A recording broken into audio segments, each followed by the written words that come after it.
Good evening, everybody. Good evening for those of you who are in India or in the eastern part of the world. Good afternoon to those of you who are somewhere in the central part of the world, and a very good morning for those of you who are in the western part of the world. We are thrilled to start a new series called Sambhashanam. Sambhashanam literally means conversations, both in Malayalam as well as in Sanskrit, and I'm sure in a lot of other languages as well. So true to its word, Sambhashanam is a series of conversations with people of mastery and recognized thought leadership sourced from various fields. And this is a series that is being facilitated by both the faculty and the alumni of IIMK. And I'm very, very thrilled and honored to be hosting the first of several series of Sambhashanam. Let me just give a quick introduction about myself. I'm Vinod. I belong to the second batch of PGP, and I head the public goods business at ThoughtWorks. And in this capacity, I work today with lots of government entities. And yes, these days have been quite hectic, given what we are all going through. And over my career of the last 20 plus years, I've had the opportunity to interact with a number of customers, and I continue to do so. And there is never a day these days where I'm not talking to at least a couple of my customers. Um, so that being said, today we have a very, very esteemed guest, Dr. Atul Parvatiyar. He is the Director, Center for Sales and Customer Relationship Excellence, Texas Tech University, the Rawls College of Business. He's also the co-founder and chairman of ICRM, the Institute of Customer Relationship Management, which was set up way back in 1996, 97. Around the time when the internet was in the womb virtually, not even in infancy. And there is another very interesting aspect about Dr. Atul. He actually started a business in 1994 called the Overseas Gifts Incorporated. And this basically was sending gifts by post or by courier as single units to different people in different parts of the world. And guess who is doing that really, really well today? Amazon, and in India, obviously, Flipkart. The other thrilling aspect about Dr. Atul is that he's worked with Dr. Jagdish Seth. Dr. Atul has taught and published at so many places that it's really difficult to call out everything. It's probably going to take the better half of the hour. So I will not try and do that. But in the spirit of this conversation, and it's happening within the ages of IIMK, the two places that he has taught in India is the Benares Hindu University, where he's also done a lot of his education, and of course the XLRI at Jamshedpur. So with that being said, it is my absolute honor, privilege, and I'm really thrilled to introduce Dr. Atul Parvatiyar. Good morning to you, sir. Good evening to you, Vinod. Thank you so much for your kind introduction, and it is absolutely a pleasure to be in conversation with you for the Sambhashanam. And also, I see you're wearing your IIM Kozhikode shirt, so I decided I'm going to wear my Texas Tech, pride on myself, and be a part of my institutional affiliation here. No, absolutely. That's great. Thanks for pointing that out. Yes, everybody, please see I'm wearing my IMK T-shirt, and when you're talking about CRM, certainly we should do some branding. So absolutely. And if you don't mind me saying that, I had the pleasure of being on campus this January. In fact, late December, January, and it was a beautiful campus. I really enjoyed being there. Thanks to Professor Sridhar who invited me. So I was there on campus and met several people and got an opportunity to speak to students as well as speak in a conference that was being organized. So I am absolutely impressed by the institution, its campus, and the people. So thank you so much. Thank you so much. Thank you so much, sir. It obviously fills our heart with pride when people of your esteem come and look at the campus and say this kind words. So thank you so much. Now, without further ado, let me just sort of start with the questions, right? Obviously, given the times where we are all cooped up in our homes, locked away, trying not to talk to other people or not to engage with other people. Um, Let me put the big elephant in the room. Does CRM, customer relationship management, make sense anymore? Does it even need to exist as a stream or a discipline anymore? You're asking a very important question. Customer relationship management should have existed all the time and needs to exist all the time, simply because the fundamental for every business is customer. Without customer, there is no business per se. So you know that very well. And if you don't have relationship with customers, then we don't expect our businesses to survive as much, because in the current world, the relationships are those that pay off to us not only one time but long time. And the only problem, the challenge is, a lot of people think of customer relationship management as a pure technology play, whereas the word customer relationship management has no technology word associated with it. It says customer relationship management. So it's all about relationships. And that's the center, that's the heart of everything, customer and the relationship. So Absolutely. absolutely. And go ahead, please.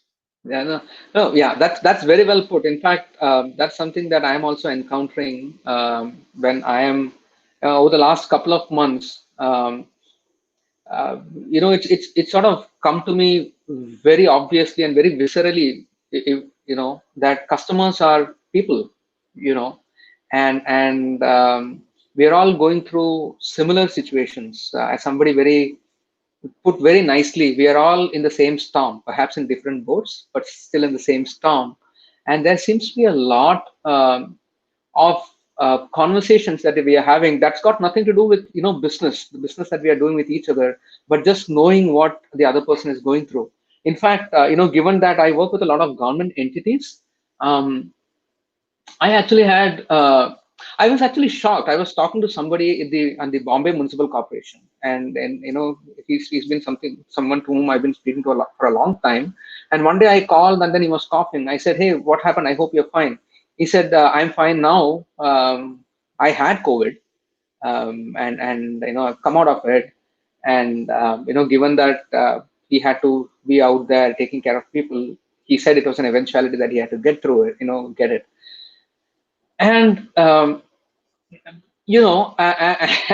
said, "Hey, I'm thrilled because I'm talking to a COVID patient for the first time in my life." I mean, for me it was that, but I think at a much deeper level, I just started realizing that customers are people, and there is so much for us to actually share given these times. I just want to hear your perspective around that as well, sir. Sure. And I think these are hard times, as you rightly indicated, because of two reasons. One side is, of course, this pandemic, which is a disease which is impacting a lot of people, and it is creating a variety of not only anxiety, but scare and fear. And on top of that, of course, the pain that goes along with it. On the other side, there is the response to the pandemic. The response to the pandemic is also very painful, in the sense that what we have been subjected to currently, because the disease is so uncertain in terms of not knowing, how it's being spread and what's happening. So we are forced to be in so-called lockdown conditions. We are forced to kind of shut the economy. Businesses are closed. People don't know about their livelihood. So it's one side is a life issue, the other side is a livelihood issue. And the livelihood issue is also causing all kinds of pains in people. And yeah, for some time, those who are privileged, they have the opportunity to say, "Oh, I can work from home." But a variety of people cannot just work from home. Those who have got to respond. So the businesses that you deal with, many of them have got to respond by continuing their manufacturing process, continuing with their delivery process, their supply chain management process, and on top of that, ensure a number of things. Yeah, this is a time when you got to take care of protecting your employees. It becomes very important. You have to protect your customers. You got to protect the people who you're interacting with. So lots of safety measures, precautionary measures, and worrisome is in terms of following protocols that are being in an evolutionary stage all the time. The CDC guidelines, which is followed all over, seems to be undergoing changes on its own. Governments are responding differently to different things. So on one hand, safety measures are important. How do you maintain continuity? So let me kind of say that there are a couple of things happening. One is the aspect of maintaining continuity. Second is the aspect of also surviving this whole thing. Survival both from a business point of view and survival from the point of view of life and safety that goes with it. Then survival which is economic. That is, you may be required to do business, but your customers are not paying you. A lot of people are facing this scenario. In fact, I was watching some Indian TV, and all the lock makers in Aligarh are saying, we are making, but how do we buy stuff and customers are not paying us? So there are people who, you got to make sure that not only your employees are safe, but your employees also have a livelihood now. They survive it and it's not been a 1 day, 2 day, 5 day affair. It's for many people starting in March. Now we are in June with no end in sight. So there is a whole range of issues in terms of paying people, giving them enough for them to be able to feed themselves. They can take care of their family. Family members are also alienated. Many, because of the lockdown, there is a lot of emotional stress. Everybody's going through emotional stress. People are even, by the way, working from home, as easy as it sounds, is more difficult, especially in India, where people have got smaller, congested homes. You cannot isolate yourself if there are 4 adults and 2 kids all trying to do work from home.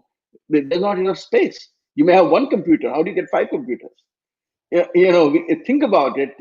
If you want the child to study, if and you got 2 children or so, each one needs the device. You as a working person needs a device. Maybe if there are 2 working people in the family, they need a device. So all said and done, there are so many variables that are happening that is making not only our lives difficult, but making a customer's life very difficult. So as customers' lives become difficult, it is the time when it is relevant to think about how do I manage the relationship with my customer. And at the same time, it is also there are tensions of what you call getting your food on the table. There are tensions of people getting sick. There are tensions about maintaining just the family relationships. We don't live in an isolated world. Suddenly we are being asked, even in same cities, when relatives are living in a kind of in different parts of the city, you can't go and meet them. So there's a lot of this. All is good on one hand if you are very privileged. It isn't very good if you're not very privileged. So there are a lot of things. So we'll get more into it, but I just want to set the stage to say that yes, these are as you rightly said, these are very challenging times. They are challenging for us. They are challenging for customers, and it is posing lots of challenging issues at micro level and macro level, and we'll get to macro level in a second. Sure, absolutely. And I think we've got a question from Rakesh Singh. And he sort of asked a question that's sort of in line with what we've been talking about right now. He asks, in general, it is believed that the real test of relationship is in difficult times. Does this apply in CRM as well? Would love to hear your thoughts. This is Professor Rakesh Singh. Okay. So Professor Rakesh Singh himself is also a very knowledgeable person. He has done a lot of work on responsible selling and responsible customer aspects. So I think your point is really very important, that this is a real test. It's a real test because of a variety of reasons, Rakesh. Because first and foremost, when the pandemic broke out, the question became, how do you communicate with your customers? Do you take care of yourself first, or you begin to communicate with your customers? And that became, on one hand, some customers needed immediate, even if you don't want to do immediate business, your customers are dependent on you, and they need some immediate response. So a lot of people had to scramble. So fair enough, first was being reactive and responsive very quickly. Then the issue is, if you have not communicated with your customer because so much uncertainty exists, what do you communicate with your customer? And certainly it means it requires a number of things. First, it requires to educate the customer what's going on, about your business, about the measures you have undertaken, about, what is available, not available. And you got to be very human about it. You can't be machine oriented about this. So you got to kind of understand your customer, and B, you got to communicate with your customer. You got to assure them that you have taken all the necessary measures to protect them, to protect the assurance of delivery to them.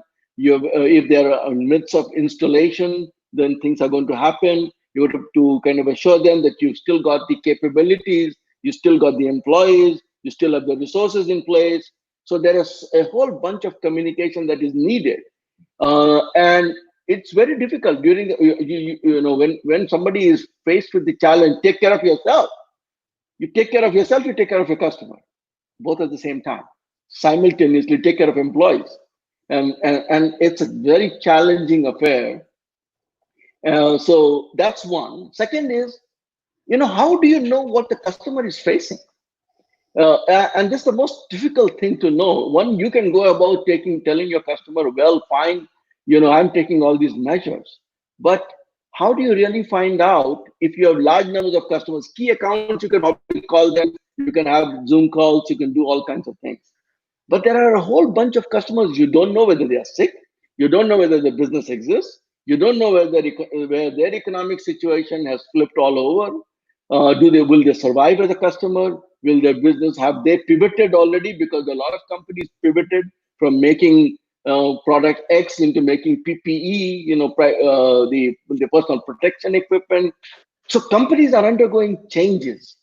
So the biggest challenge is, the essence of customer relationship was always knowing your customer. And the challenge is, therefore, how do you know about your customer? It's not knowing your customer by the name. That's not relationship. The relationship is knowing the situation of your customer. So how do you ask the customer, what's your situation? And what assistance can I provide to you? And during that period of time, you go reach out to the customer and say, can I provide you assistance? They say, yes, I need a lot of assistance. Then are you geared towards fulfilling it? You may go out to kind of in the name of empathy, ask them. You want to be caring, but at the same time, are you geared towards fulfilling it? And how? So this is the biggest challenge in terms of what is going on, in terms of the customer itself is going through a major upheaval in their life. And as customers go through the upheaval in their life, whether you're a business customer or individual customer, doesn't matter. As you go through this upheaval in your life, how, as a marketer who wants to build relationship, are you going to be aware of your customer's situation? That I consider to be the numero situation that we need to address. And second would be another very important challenge to address. And that is, you have set up managing customer relationship rules or regulations or policies or whatever you call it, based on certain customer behavior. Now your key account customer doesn't buy as much from you. Your loyal, so-called loyal gold customer certainly cannot be a gold customer at the level that you've set it. Now what do? Are you going to drop them from that particular category and say, you didn't meet my criteria? Reforming your own rules, regulations, policies, whatever you may have, the criteria that you set now is under big question. And let me throw on top of that the third one, which is complicating further, especially for large customers. In the IT business, many Indian companies are facing this, that you have got global account customers. You're dealing with your own country situation, and there are some customers who are not only international, but they are global. Now, in this current world, nobody is acting global. A lot of them are acting very local. So suddenly a global account has got local decisions happening. You have set up global account teams in a different way, where the coordination will happen very, very differently. So how do you cope up with global account customers that are undergoing changes in localization of decisions, so-called, even breakup of the global affairs, governments are intervening, global situation doesn't seem to be the same as it was. So multitude of factors affecting right away. And that makes it very, very challenging in my opinion. No, absolutely, absolutely. So just just on that thread, so one of the challenges that we are facing, while we may have empathy, um, we are caught in this point where we need to protect our business while we do want to help our customers. We do try and say, hey, this is a true partnership, etc. Um, but you're also wary of whether your customer is going to exist or not. Some of your customers in certain segments, let's say in travel, for example, which is hit so very hard, and hospitality and so on and so forth. They are obviously struggling for survival. Um, so how do you measure and calibrate how much do you help, how much do you maintain that relationship, and how do you make sure that you're not doing it at the cost of your own business, at the cost of your own existence? Do you have any suggestions around that? Yeah. I think this is a fundamental question right now, which you raise in terms of as the customers' uncertainty, survival issues are there. You're asking the question first: how do I respond to the customer's immediate needs? Second, on top of that, how do I ensure customer survival, my survival? And three, how do I assess whether they're going to thrive? Are my customers making uh, changes? Are my customer geared towards pivoting in such a way that they're going to thrive, so that I allocate my resources accordingly? Now, this is the biggest challenge. And I say the crux of that is your communication. You got to be in communication with customers. I think the only way which you can probably know about your customer scenario is to be in a position to communicate and have interactive relationships. This is the time when it needs us to be not only having the empathy, the care, and what we also to have certain degree of interactivity with the customer. And I say this because it's very important, because a lot of these customer relationship management issues, a lot of times people thought everything is now going to be computerized, automated. A lot of CRM, so-called CRM, became automated. And I was kind of in conversation with you yesterday, and I'm going to repeat that again. Think about it. The pillar of relationship was based on at least three things. It was based on memory. I know you, you know me, I know about you, your past, and everything else. Second thing about relationship was all about emotions. I have an emotional connect with you. I am in touch with you, and I know your scenario. I kind of empathize with you, etc. Third was learning. I learned about you. I learned about your future. I learned about your behavior and everything else. What did we do in the last decade or 2 decades? We took the memory from human, put it into this device, right? Majority of memory moved into software programs. So even to the extent we don't even remember people's names and numbers and other things, we've got to kind of search all the time. So a large variety of the people who, and I pardon my using the term, who peddle the CRM tools, all they're peddling is I got memory of all transactions, of all customers and everything else. Memory from humans went to machines. Think about second one. Even emotions. A lot of emotions have gone away from humans into machines. You got emoticons, you got all these emojis, you got emotional tools on so-called AI tools, etc., which is basically trying to mimic the emotion. And to a large extent, with the distance, the emotion is lost.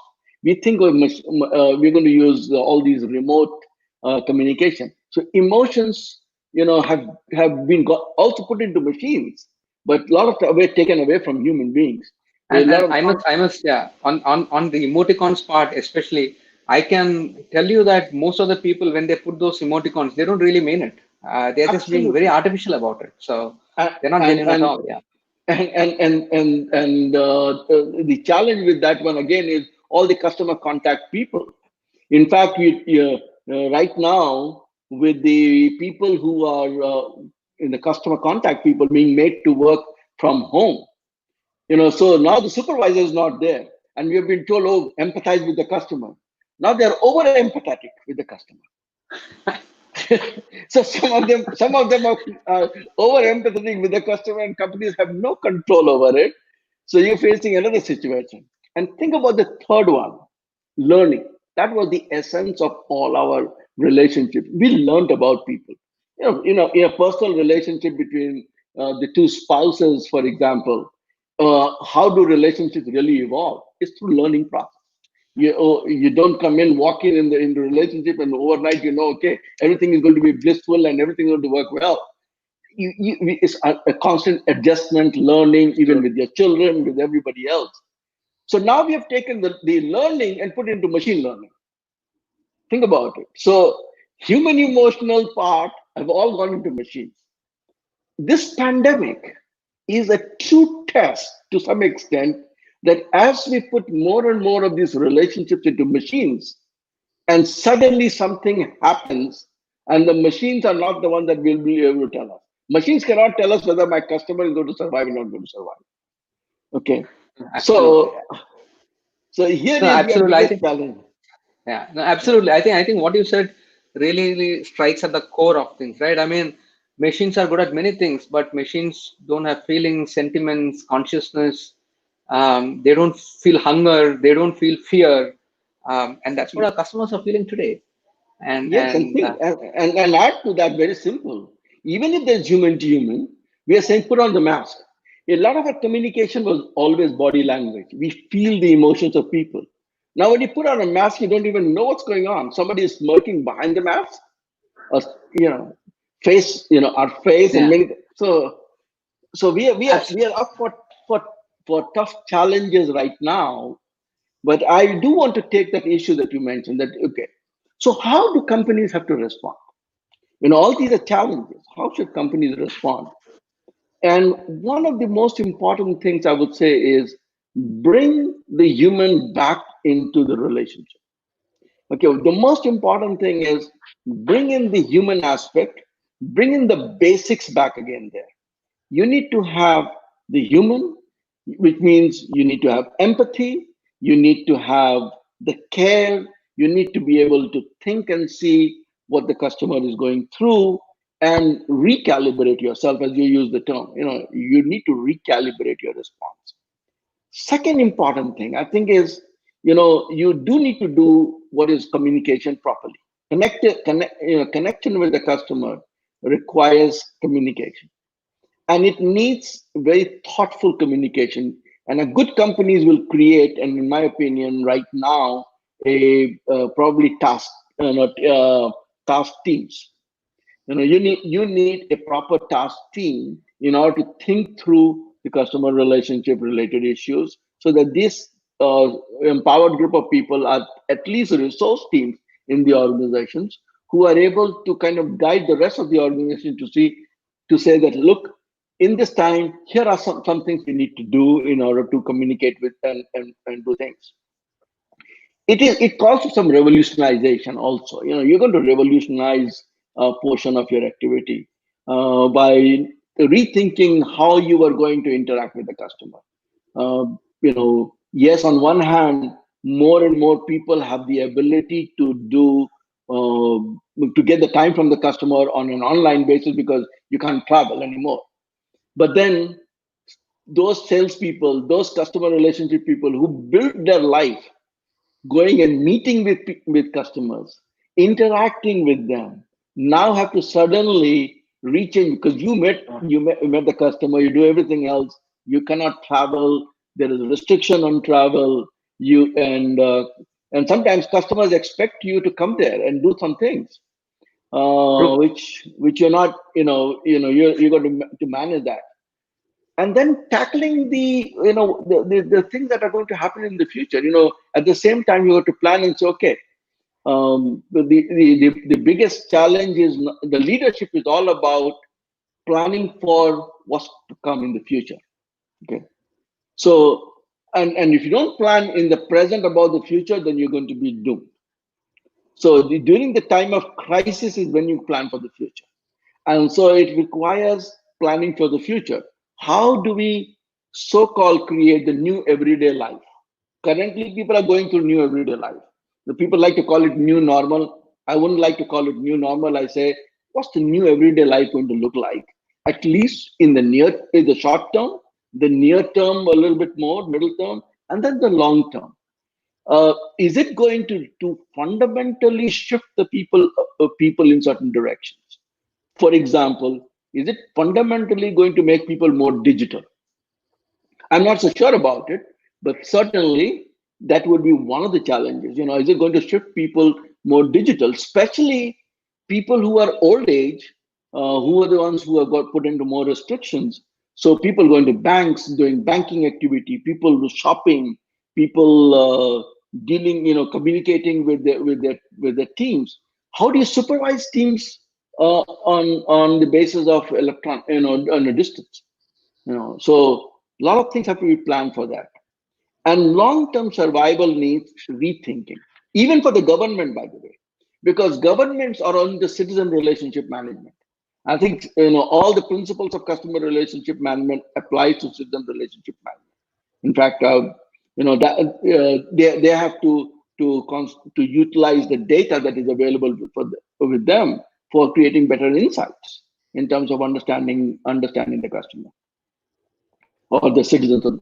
So it's a lot of thinking that is needed, in my opinion, and some of this thinking requires us to think and say, what task force, what new methods, what new policies. Policy is the one I want to take a few minutes with you. For example, loyalty programs. You had a certain policy to say who is going to be gold, who is going to be this. I think that needs to be rethought carefully because you're not going to have the same kind of scenario. Your key accounts need to be rethought in terms of how you want to manage your key accounts. Your global accounts need to be rethought.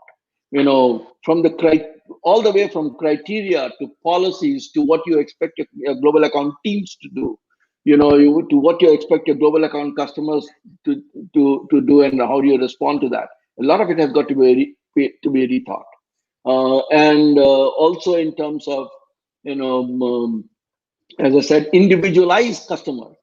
As customers are changing, every individual customer, how do you go back and maintain information and decipher information about customers? Are you going to ask them directly, indirectly? What signals will you use? How are you going to know about your customer in terms of where they are headed? Your customer's business is your business at the end of the day in a B2B scenario. If Yeah. customers' business are changing, you got to orient Right. yourself. So that's another angle which is needed.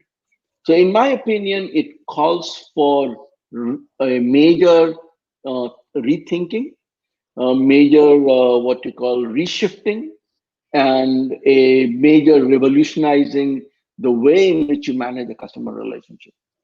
Sure. Thank you. Thank you so much, Dr. Atul. I sort of just moving this forward.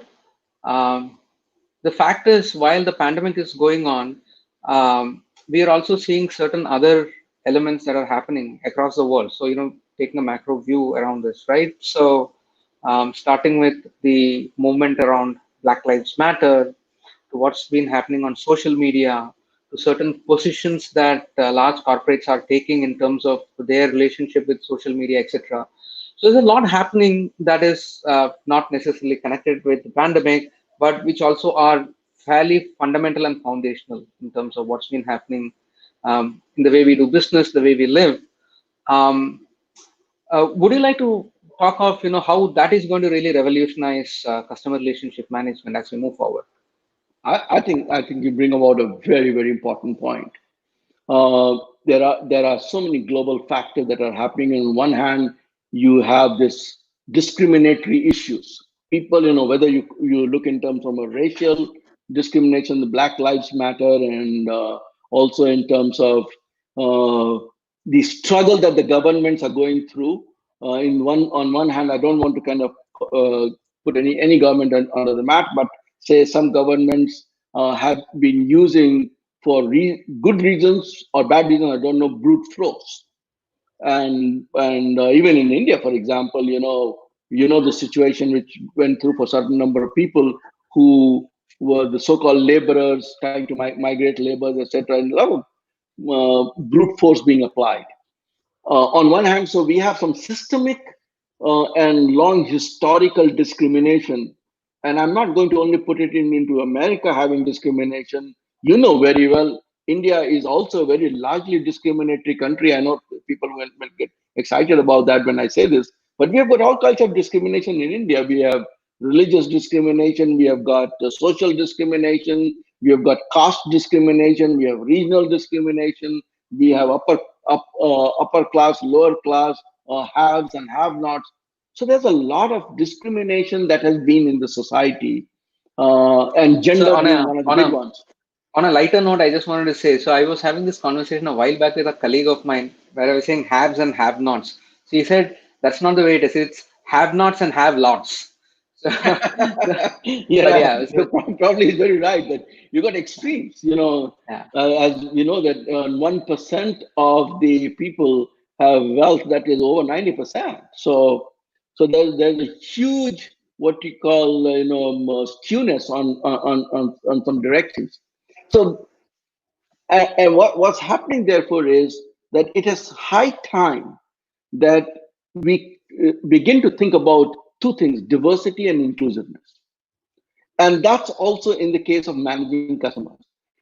How do we have got diversity in our customers, but how do we create more inclusive policies, more caring policies, and make sure that we don't discriminate? Discriminating customers on pure economic reasons of your business is very different from discriminating against customers for customer characteristics. That there are two different parts of it. uh, and you can see this in an everyday shop in India. Somebody walks in looking like a well-to-do person, may be able to wade through everything compared to a person who is the run-of-the-mill person. We discriminate every day. Some people with haves just walking into the store, and people clear ways and many things, whereas people where others we discriminate. I just bring this example just to kind of create the visual, otherwise people don't get the visual impression of it. So question is that in the long run, we will not be able to survive this. And what's becoming a movement in one part of the world is going to spread the rest of the world. So its effect has actually not limited to just to that issues in terms of saying be conscious about other people's lives, but it's gone down to the extent of impacting brands.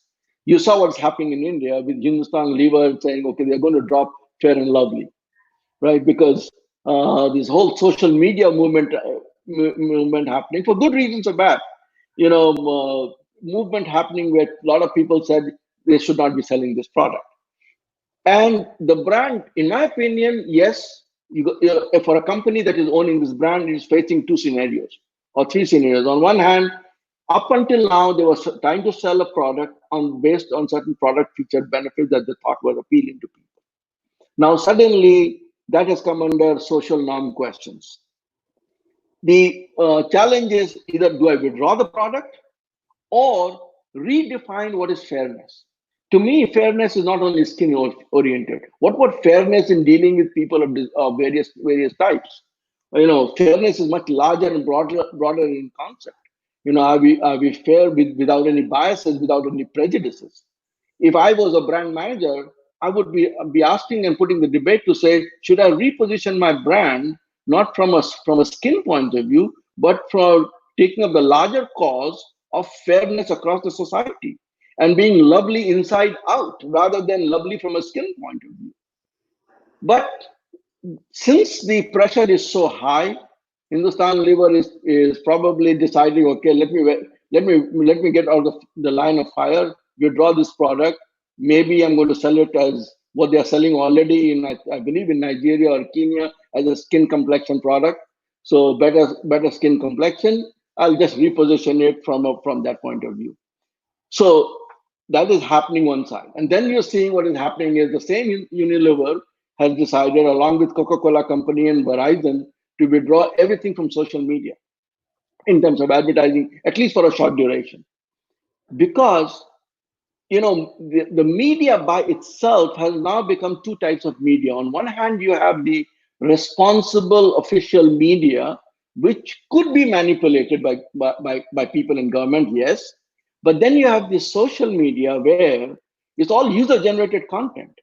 And the platforms are making money out of user-generated content. Facebook and Twitter and Instagram, they don't have content of their own. Just providing, I've got control over only how I display it. Other than that, you generate the content, I make money through the advertising. And suddenly, some of the brands have decided, okay, let's hurt what it hurts, where it hurts the most. Let's go and hurt the share prices. So the day Unilever withdrew the social media advertising on Facebook prices tumbled on Friday. Okay, so you got that big challenge happening. Now, brands have to therefore rethink and say, brand and customer relationship has to be redefined in a big way. As all these factors are happening, how will I build my brand relationship? Do I create a bigger meaning? Otherwise, I can be challenged. Every brand and product can be challenged. Tomorrow, for example, today has been fair and lovely. Tomorrow, what if somebody comes and says Slim Fast? And Slim Fast as a product, I'm going to question that because it is trying to indicate that the obese people are people who are not good. Being slim is better. So somebody is going to come anyway. So there will be every brand. If you take my one angle, say almost every brand I can find negative, and I can create and generate some degree of social what you call movement against it. So how will companies respond to that? So it becomes more interesting for companies at this point in time to rethink from the larger macro point of view and say, are there some principal issues on which they need to build larger narratives for their brand personalities, and their customer relationships, so that there are strong customer relationships and create some degree of social insulation in the social media. So great. Sure. Yeah. Thank you. Thank you so much. I think just moving on, I think the other sort of fundamental question I wanted to discuss with you also is the role of women in customer relationship management. At least from what I have seen in my area of line of work and business, etc. And maybe I'm stereotyping, but at least what I have noticed and observed is there are more men in sales, and women seem to find an easier way to operate in the marketing side. So Ashwati has actually asked this question as well. Would love to hear your thoughts on the role of women in CRM. So yes, your perspectives on that, sir. Great. And I think Ashwati, I'm glad you're asking this question, because this is a fundamental issue to understand. Two things I would say. First and foremost, that there are many traits of women which make them as better relationship people. For example, relationships need to be nurtured. Who's good in nurturing? Women. So they are naturally better in relationship management. That's the first fundamental issue to understand. Second is, even in sales, this is, and in fact, I'm at Texas Tech and through our center, we are launching a new forum on women in sales leadership. This has been a misconception, people believing that women are not good in sales. Actually, women are better in sales. Let me first start by giving some examples of women sales leaders today in many large corporations and those who became CEOs. Today, the AT&T's chief sales officer is a woman. I have a former student of mine who runs a $2 billion division of Microsoft as the chief salesperson. The Carly Cooper used to be the chief customer officer at Coca-Cola Company when I used to do work with her. She became the CEO of Kellogg, and she led the entire Kellogg organization. But Bonnie Wusbacher was in the same role, chief customer officer at Coca-Cola Company, and she became a big leading person in many other places. Similarly, Dennis Morrison, who used to be at Campbell Soup, she was head of sales and marketing, and she became CEO. So what I'm trying to indicate is that there's plenty of stories of women in sales who have become strong leaders, corporate leaders. They are not only in the sales leaders. And look around, there are many, many women who are very strong sales leaders. So women are naturally good in sales. Women are naturally good in relationship nurturing. And more importantly, to understand that if you look at the flip side, many buyers, procurement officers, chief procurement people are women today, especially in healthcare. Go down and look into the healthcare industry. The lead people are women. And men don't understand, tend to have that kind of adaptability. Think about women. Women are constantly adapting themselves. Sales requires, relationship requires adaptability. In a family you have different people, got children with different orientation all the time, even husbands and parents and mother-in-laws and father-in-laws, and two children are different. Who is able to manage all of it very well at home? It is the woman who knows how to nurture each one differently, adaptability. And so women are naturally good at it, better at it, and they can adapt to every situation in sales and customer relationship. I think, if you look at it, women are not only very successful, but in the future, there will be a lot more successful. We need to rethink in terms of at least telling the women that sales is a great career for them and why they are going to be extremely good at it, and take away the stereotypes where they thought that salespeople are those who just walking around the street and knocking on people's doors. That isn't the sales job, really speaking, especially when it comes to B2B scenario. Two other things there. Sales and relationship is not only limited to just interaction effect. There's a lot of things that happens behind the scene in terms of sales analytics, behind the table in terms of category management and everything else. Women are pretty good in analytics too. So we got to we got to first and foremost let the women know that the career in sales is a broader career, is a bigger career. I'm not saying marketing is not, but sales is certainly. If you look into many CEOs, most CEOs are those who have been in the sales domain, right? So the leadership ladder is easier to climb when you come from the sales side, and women have the natural tendency to do it. And we need to celebrate women in sales leadership. Let me put it this way: it is no patronization there. And I think we need to celebrate the fact that women are very successful there, and we need to celebrate that. And I would be very happy to kind of coordinate another maybe with IIM Kozhikode a general forum to where we can kind of bring in women in sales leadership forum, because in my center I'm trying to do that, and we kind of want to celebrate the fact that women are very, very good at it, and we need to learn from them. That's great. So just so you know, Dr. Atul, the IIMK alumni, our president is a woman and the vice president is also a woman, and they also happen to have got the maximum number of votes. So what you're saying is actually materializing Our dean is also on the real one. Our leader on college also. Right. So I think what you're saying makes absolute sense, and we're really starting to see that play out on the ground. So that's great.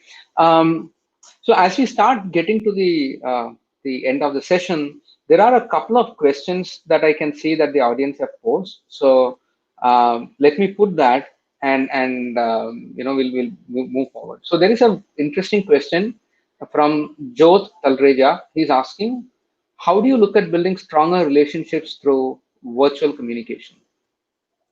Okay, let me address that first in a different context and come back to virtual in a minute. First and foremost, we have been kind of caught into one trap, and that trap has been, we are thinking about managing customer relationship from a marketer controlled perspective. Up until now, it has always been marketer defining, marketer determining, marketer doing something. And I think we need to learn and flip it on the other side. It has got to be customer controlled as much as possible. I'm reminded of a very important, very profound statement made by my friend B.S. Nagesh, who was the chairman of Shopper Stop, and I have a long-term relationship with him starting from college days. And he has given me an assignment to work on Shopper Stop in redesigning their First Citizen Club program, which is the loyalty program. And one of the first statements he made to me just while he was giving that was something which stuck with me forever. He said, we asked our customers. Shopper Stop was probably one of the first loyalty program with the First Citizen Club program, was the first loyalty program in India, almost one of the first. And he said that he asked his customers to be loyal, and the customers have been loyal, but he's not sure if we are as loyal to the customer. And that statement was such a profound statement, it made me think. And what he was saying is that, yes, we asked the customers to be loyal, they displayed all of the loyalty behavior, but then we drop them from silver customer or gold customer if they don't meet our criteria after 1 year or 2 years. He said, are we really loyal to our customers? And that is a very fundamental question that when marketer is controlling it, and marketer believes that they are the ones who are in supreme power dictating things, we also have issues. Today, with this pandemic and the change in the customer, the reason why we are caught into this problem is because we have made everything very marketer controlled. If we were customer controlled, customers would have automatically given us the information that we needed to recalibrate ourselves.